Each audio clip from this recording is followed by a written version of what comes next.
vaccine mandates and all that stuff. The vaccine mandates invert the traditional and historic priority of the individual conscience above state ideology, a priority absolutely necessary to any free or healthy or safe society.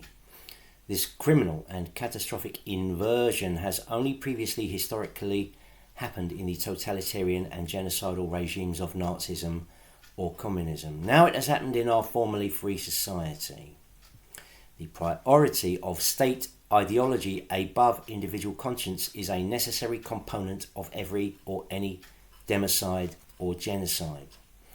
Ultimately, in the present case, safety is an ideological concept where it is claimed that untested and unproven technologies and actions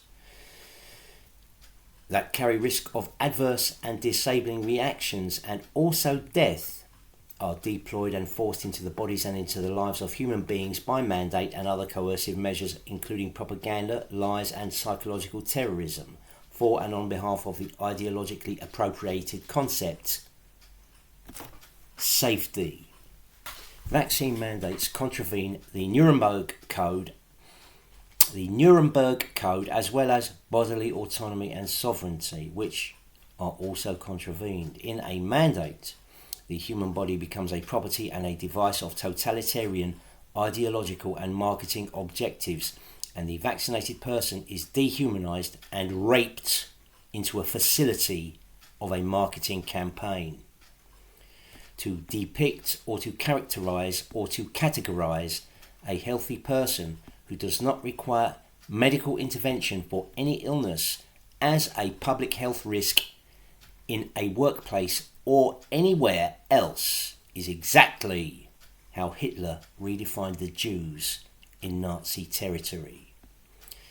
Consenting to social distancing, an element of the pandemic response seen to be here a vaccine marketing and terroristic, violent and hateful propaganda campaign. Any such consent to any such social distancing reinforces and supports the spurious and the murderous fiction that healthy, asymptomatic people are nonetheless contaminated and dangerous to human health. Incredible as this may seem, many people have accepted or even welcomed this outcome, as the German people welcomed the Nazis.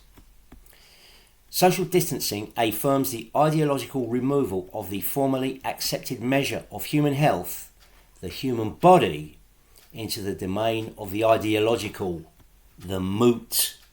Social distancing involves the voluntary capitulation of human health as a necessary property of the human body, and into the democidal other, this other being nothing but a fanatic and criminal ideology propagandized into the terrified and brainwashed masses as required for safety.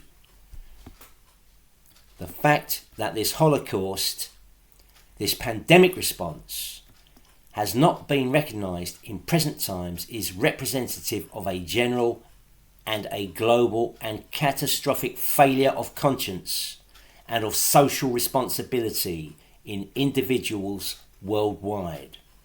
Also, it is an abandonment and rejection of our society's pre-pandemic consensus regarding safety as an ethically necessary property emerging in the achievement and guarantee of freedom, which existed as a natural and obvious fact of life in our society pre-pandemic, but which people were immediately willing to relinquish in favour of the fictions and the attacks of psychological terrorism. In any medical mandate, freedom is abolished, as is safety. Since where there is not freedom to own the destiny of one's own body, since where there is not freedom to own the destiny of one's own body, there can be no safety of any kind for anybody, as the Nazis and the Communists have unarguably and properly and fully demonstrated.